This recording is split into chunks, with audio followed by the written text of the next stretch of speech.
Being a police officer is a high stress, high risk profession. However, does the risk end when the officer takes off their uniform at the end of the day? We are about to learn of a police officer who was murdered in 1988. My name is Jeff, aka GCurse. Welcome to another installment of Black Site Files from Unsolved Mysteries. In this installment, we will be learning about the case of Lester Garnier. This case first aired on the May 15th, 1991 episode of Unsolved Mysteries. While I was trying to find statistical information for officers who were killed while off duty in 1988, I learned that the information from 37 years ago is very difficult to ascertain. I always try to find statistical information, especially when it comes to cases that involve murder, but sadly, that can't always happen. Up next, it is the case information.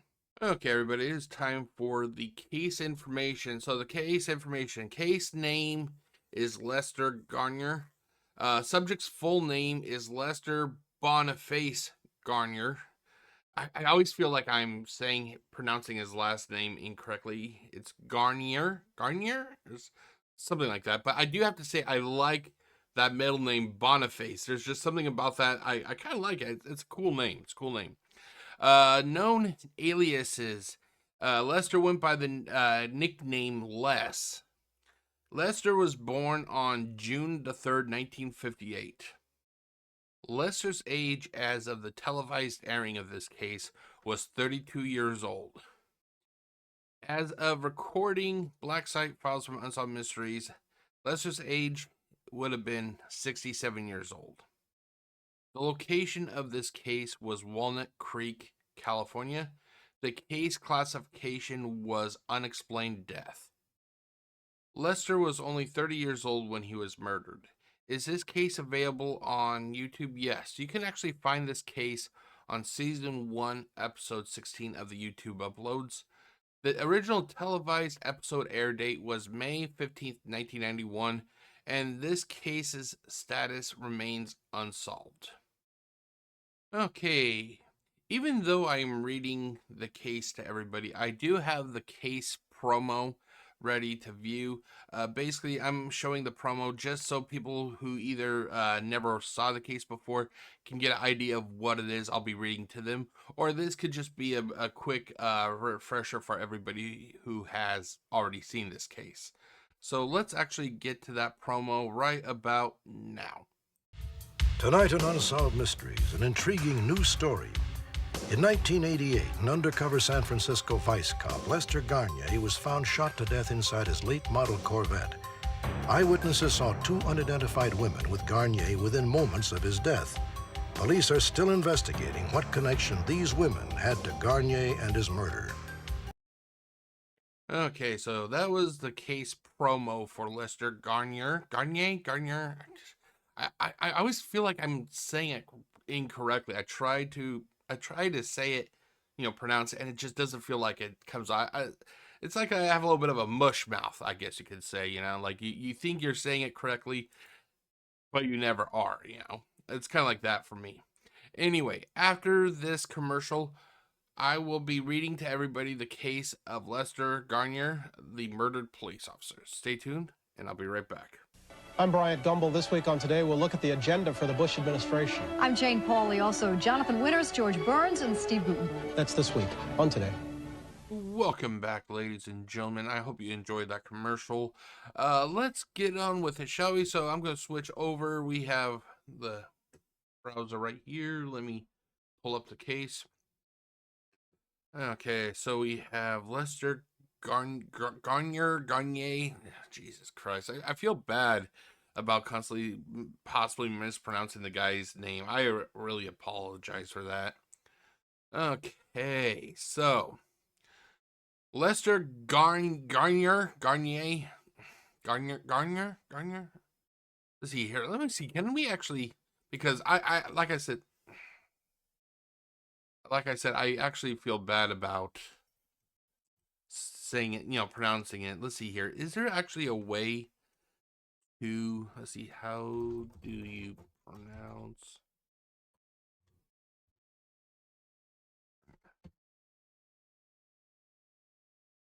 Let's see here. Let me turn on the computer audio.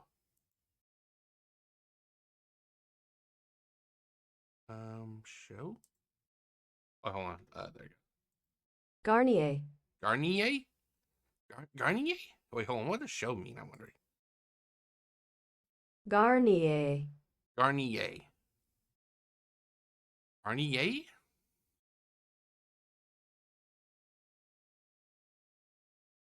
Garnier? Garnier? Okay, well, according to this, it's a French name, so. Okay, so apparently it's Garnier? Garnier. Okay, well, hopefully that is the correct way to say it, because if it isn't, then I'm going to actually feel even worse that I've even butchered Garnier's, Lester's last name even more. I'm like, my God. Oh my God. Okay, so let's actually here. I'm going to fix my audio just a little bit. Okay, so.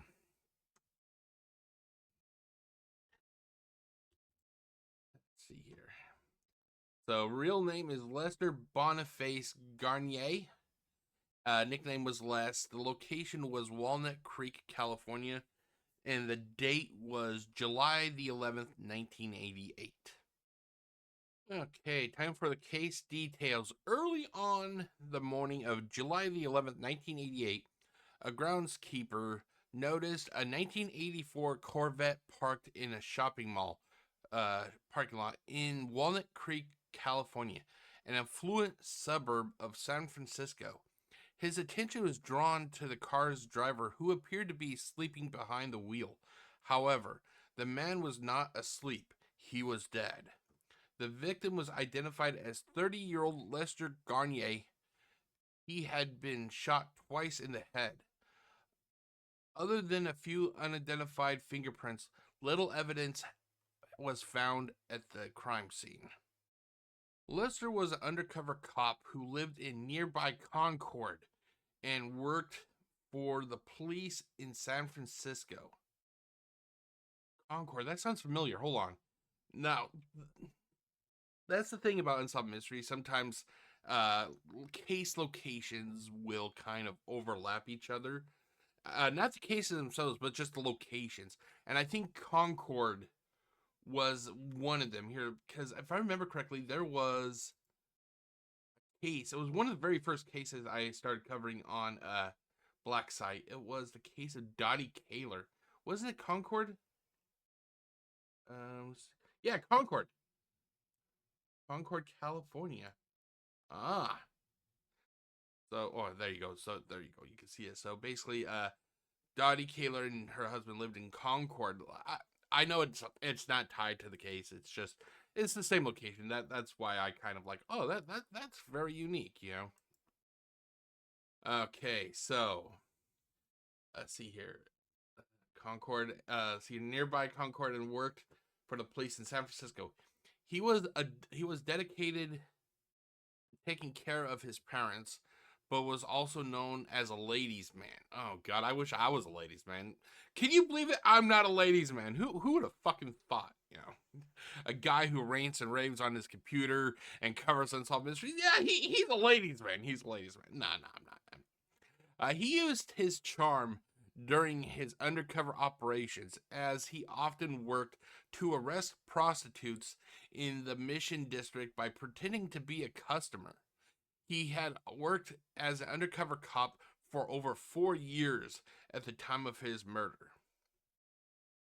When police questioned the prostitutes he arrested, they often spoke highly of him.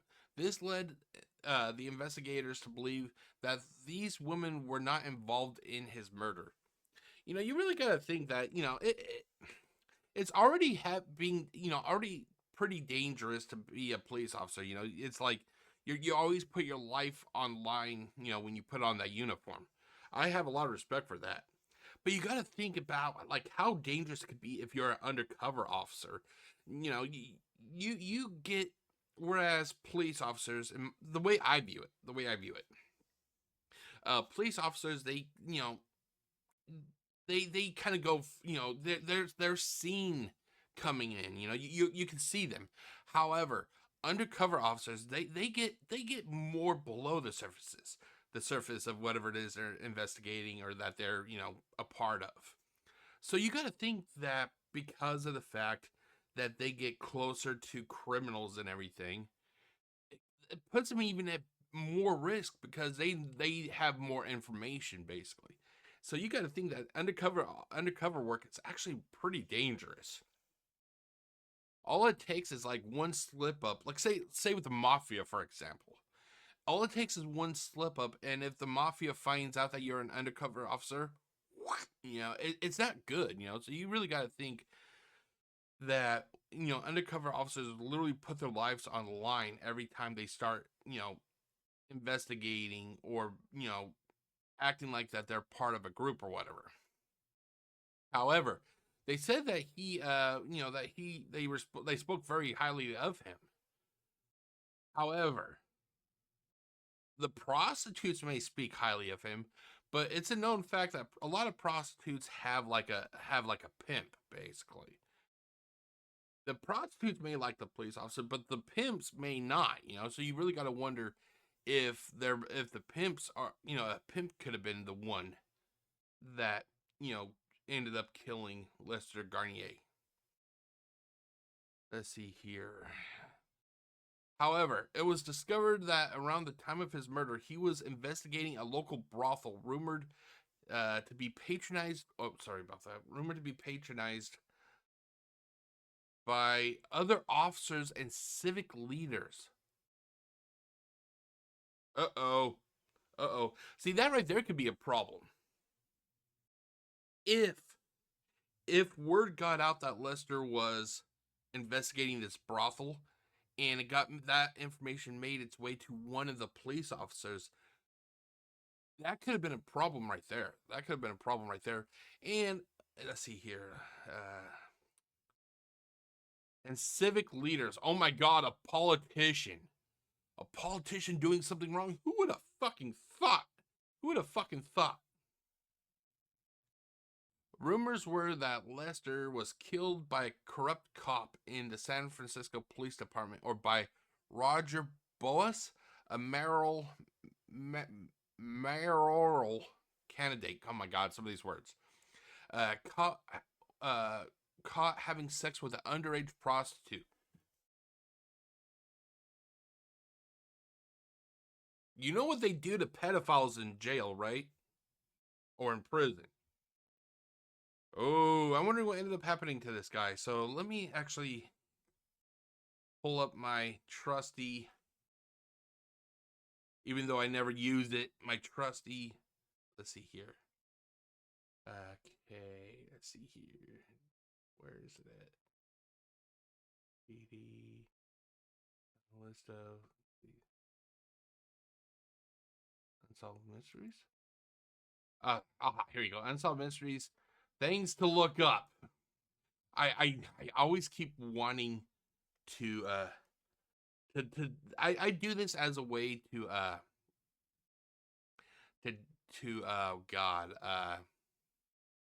look up information when it comes to these cases.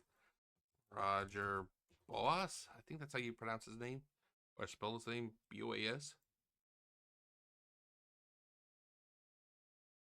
Yeah, it's Roger Boas. Okay, so let's just put this back down here. There we go. Okay, so we will look up Roger Boas. Hopefully, if I remember, let's see here.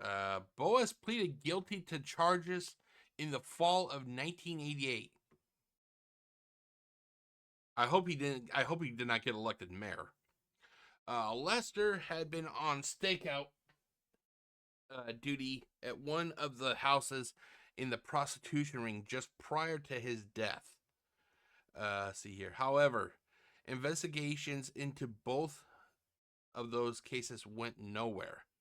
How could it go nowhere? It's literally you have a possible mayor, a guy who was wanting to become mayor, and corrupt officers. How is it that it went nowhere? You're telling me that you have these people here and yet it didn't go anywhere. Really, really. I think I'm putting on my tinfoil cap, ladies and gentlemen. I'm putting on my tinfoil cap. I really should get like a baseball cap and it says like conspiracy theorist or something. Yeah. Anyway, I'm putting on my cap. I think that the case was shut down from up high, possibly like via the captain or a commander or whatever the correct term is. Authorities retraced Lester's steps on the night of his murder.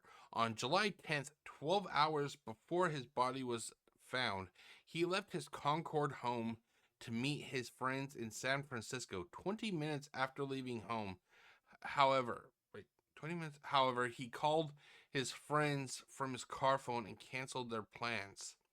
He gave no explanation for the cancellation or cancellation other than it's getting late. It was getting late, sorry. His whereabouts are unknown from the time of his phone call to 30 p.m. when his car was spotted in the parking lot that he was later found in. Okay, my theory, I guess you could say, if he canceled this group, this get together with his friends, I'm wondering if it's because he may have gotten some information about that investigation, or maybe some other investigation that he was a part of, because they said that he was a pretty nice person, that he was nice to his parents, and I'm guessing if he's nice to his parents, he's probably really nice to his friends. He wouldn't want to just leave his friends hanging. So to cancel a get together, I'm wondering if there was something of importance. Like got some information. He was probably contacted just before he was about to arrive at that party or that group get together or whatever you call it. And they're calling him and they're like, "Hey, we got some information. Can you please meet up with us or meet up with me?" And as a diligent police officer, he can't just turn down a lead or information. So he probably was like, "Yeah, I'll meet with you. I'll meet you in this parking lot. I'll be there in 10 minutes." And that's probably what happened. He's probably he probably canceled that get together because he possibly got information from one of his sources or something. Authorities located a witness who was a carpet layer that worked in the building next to the parking lot. The witness heard what he thought was the sound of firecrackers. He was not concerned as it was around the 4th of July. A few seconds later, he saw two women leaving the area where Lester would be found the next morning. The woman entered two separate vehicles and left the parking lot. Another witness was driving by the parking lot and saw a woman exit Lester's Corvette from the passenger side. The woman walked around to the driver's side of the car, looked inside, and then left. While under hypnosis, the witness helped to make a composite sketch of the woman. When the carpet layer was shown the composite, he believes that it resembled the shorter woman that he had seen walking across the parking lot. The women have not been identified, but police are certain they have something to do with his death. Authorities found fingerprints on his car that they believe belonged to the killer. A $250,000 reward is being offered for an arrest in the case. Suspects. Police are looking for two women seen in the vicinity of Lester's Corvette on the night of the murder. Suspect 1 was blonde-haired, about 5'6", 100 pounds and 10 pounds, and in her late 20s at the time. Suspect number 2 was in her mid-30s at the time, tall with a slender build. They have yet to be identified. There are several theories as to why Lester was killed. One theory is that Lester's murder was related to his undercover work. And that's kind of like what I was kind of mentioning. It's like, you really got to think being an undercover officer could be even more dangerous than your standard police officer. I'm not trying to downplay one over the other, but it's just because the amount of information that undercover officers normally get and how close to dangerous people that they manage to work, next to. You got to think that it puts a pretty big bullseye on their back if they're located or snitched on, I guess you could say.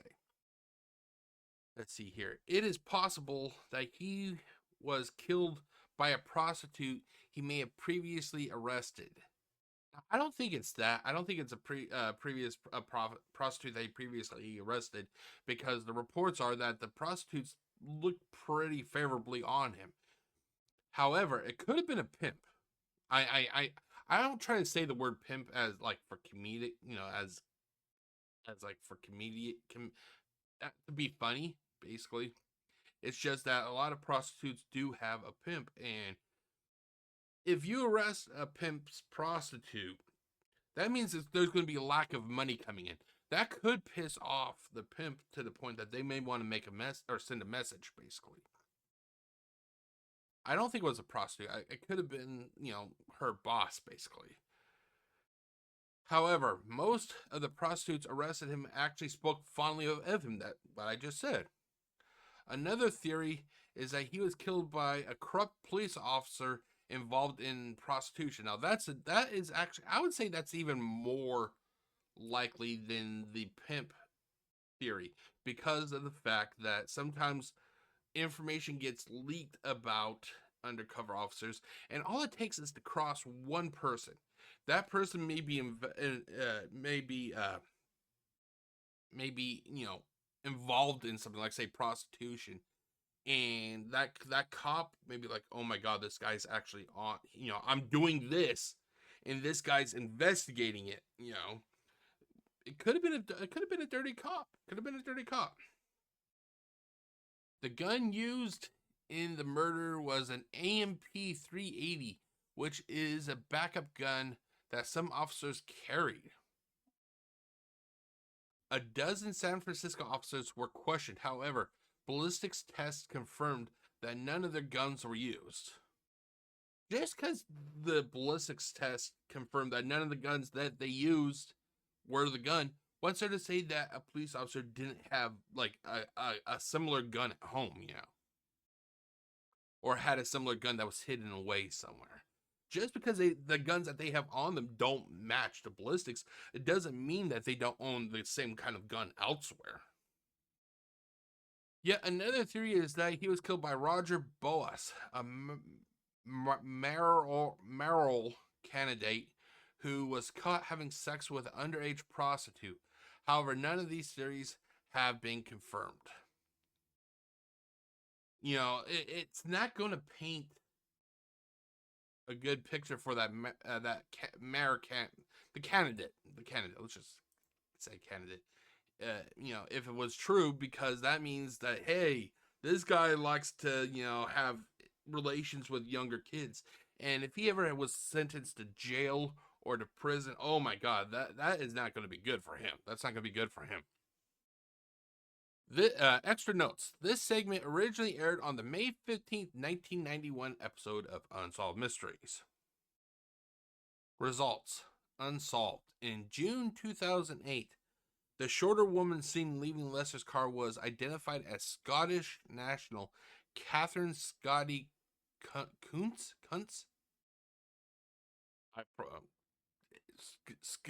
Her. Her fingerprints matched those found in his car. She was the prime suspect in the case. Police have stated that they believe she was involved in the murder. She was a prostitute living in Concord at the time of the murder. In 1991, she was arrested in Virginia for conspiracy to commit murder.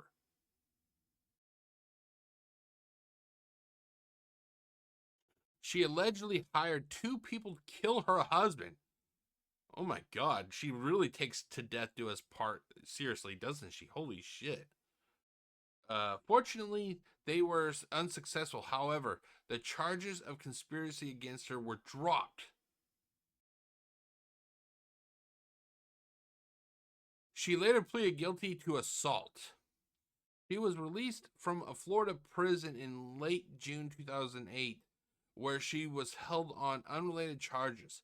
She was then deported to her home country of Scotland. Despite the fingerprint match, police do not have enough evidence to file murder charges against Kuntz. They also suspect that at least one other person was involved in the murder. Sadly, Lester's mother passed away in 1996, and his father passed away in 2002. So basically, like it sounds like Lester's entire family could be passed away now, which is kind of sad because I always hope that the family, that they're still alive and that they get the answers that they hope for before they do pass away. Because you shouldn't pass away wondering who it is that murdered your family member. Okay, so basically, I want to look this up real quick. So we have the information I want to look up, which is Roger Boas. So we got Roger Boas. I think that's how you pronounce his name. Okay, let's see here. What do we got? John Roger Boas. Let's see here. He was born August 21st, 1921. Died February 10th, 2017. Jesus Christ. Was a San Francisco businessman and politician in the Democratic Party of Northern California. Of course he's a fucking Democrat. Of course he's a Democrat. And it just goes, his biography. Okay, let's go to rape conviction. On October 22nd, 1988, Boas pleaded guilty to 7 counts of statutory rape. So this isn't even like one count like, oh, I just didn't know. I just didn't know she was underage, dude. I didn't know she was underage. 7 counts of statutory rape against and it wasn't just one girl. It was multiple girls. Now you know why I don't really like politicians. Well, this is just one of the many reasons. And 12 more counts were dismissed in exchange for his guilty plea.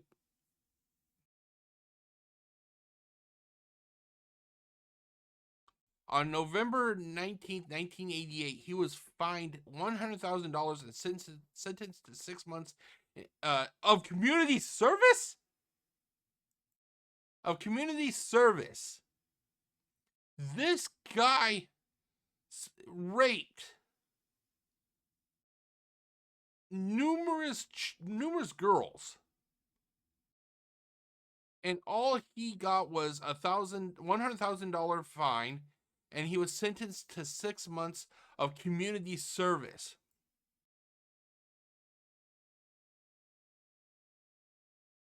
Keep that in mind, ladies and gentlemen. If you have a daughter and this guy, could have, possibly molested her, raped her, whatever you prefer to call it, all he would have been charged was $100,000 fine and 6 months of community service. And people wonder why I do not like the way that this justice system works. This guy should have been serving prison time. Prison time. It isn't even like he could literally say, well, I just didn't know that one girl was underage. There were multiple underage people. $100,000 and 6 months community service. Apparently, violating a child gets you off pretty easy in the state of California. And people wonder why I fucking hate California also.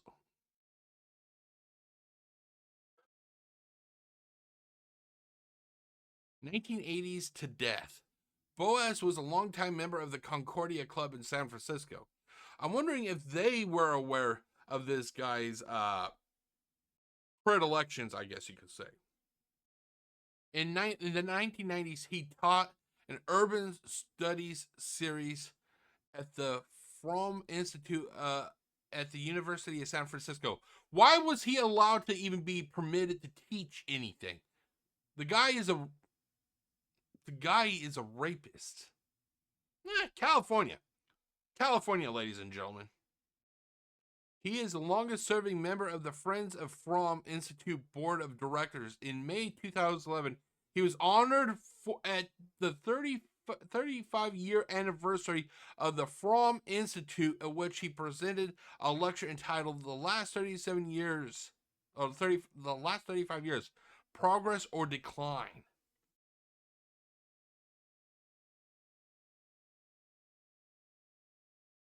I'm sorry. I'm the type of person that if you are convicted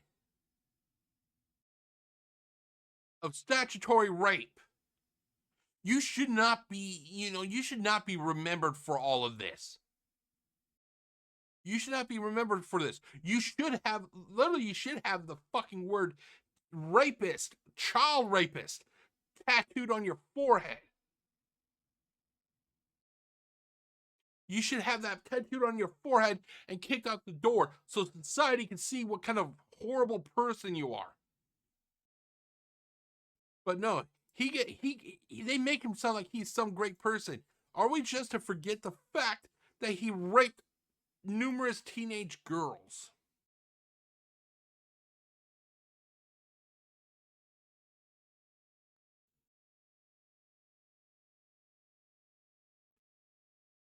In November 2011, Nicolas Sarkozy, the president of France, awarded Boas the Legion of Honor at a Veterans Day ceremony in San Francisco for contributing to the liberation of France. Oh my fucking God.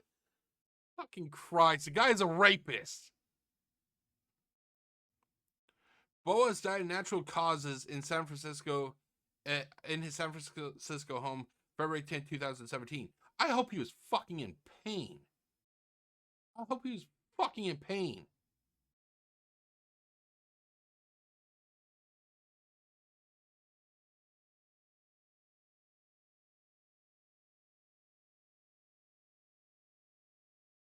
Seven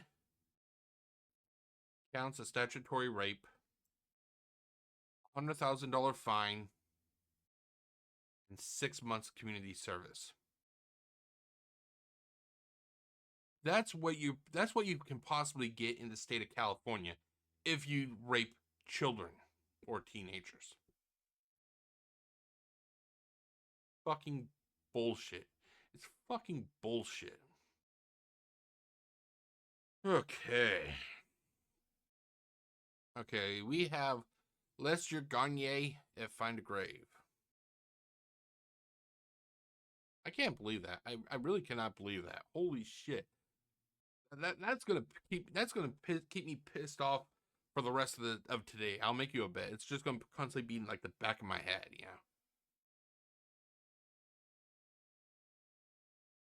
Okay, so we have Lester Boniface Les Garnier. Date of birth June 3rd, 1958, Mission District, San Francisco County, California, USA. Date of death July 10th, 1988. He was 30 years old. Location was Walnut Creek in Contra Costa County, California, USA. He was buried at the Holy Cross Catholic Cemetery. Oh my God, my eye's starting to bother me. In Colma, San Mateo County, California, USA. Okay, let's take a look at the pictures. We have a few photos here, so. Okay, so we have, it looks like a picture of him when he was on duty. And then I'm guessing this could have been like when he was taking a break or something. Or he was like at his desk. And then finally we have his final resting place. Let's see, can I enlarge this? There we go. Okay, so we have, I'm guessing this could be, well, I'm guessing this is like a family plot. Because it has, I'm guessing this could be his mom from July 7th, 1925. It has to be one of his parents. Lester B. June 3rd, 1958 to July 10th, 1988.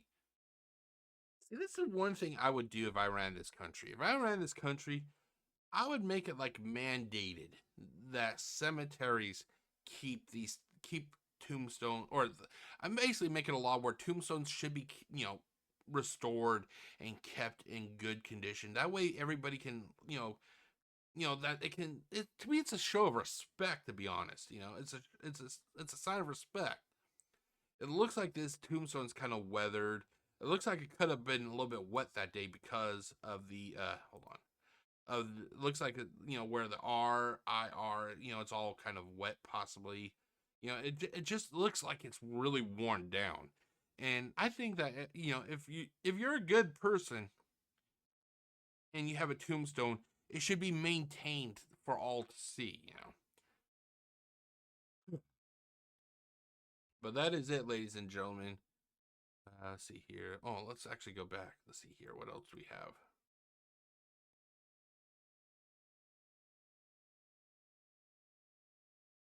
Okay. Oh, it doesn't even mention his family at all. That's kind of sad.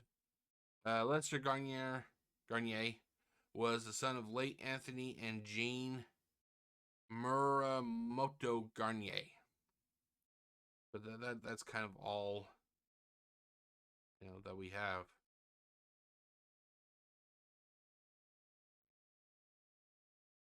I wish I could say that there was more, but sadly there is not. Sometimes these cases, or especially these find a grave entries that I pull up, sometimes they don't have that much. I have literally come across entries in find a grave where it's literally just a person's name and nothing else. No pictures, no nothing. So I am hoping that one day that this case gets solved.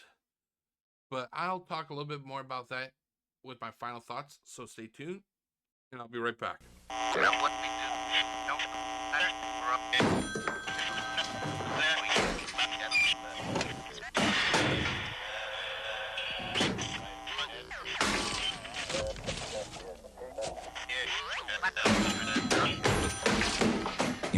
The problem may not be your phone, but your long-distance phone company. Switch to Sprint, get the best sound quality, and save as much as 10, 20, even 30%. Okay, it's time for my final thoughts, and I've been trying to figure out what to say for roughly last half hour. Every time I get done recording this segment, it seems wrong to me for some reason. So I think this is like the 3rd or 4th take I've been trying to do this, and I'm hoping it actually goes better than the previous attempts. What we have here, ladies and gentlemen, is a whodunit. An undercover officer was shot not once but twice in the head. Even though there is a list of people possible that killed Lester Garnier, that list is actually pretty small. We have corrupt police officials that were frequenting prostitutes, basically. We have the pimps of the prostitutes that Lester Garnier arrested.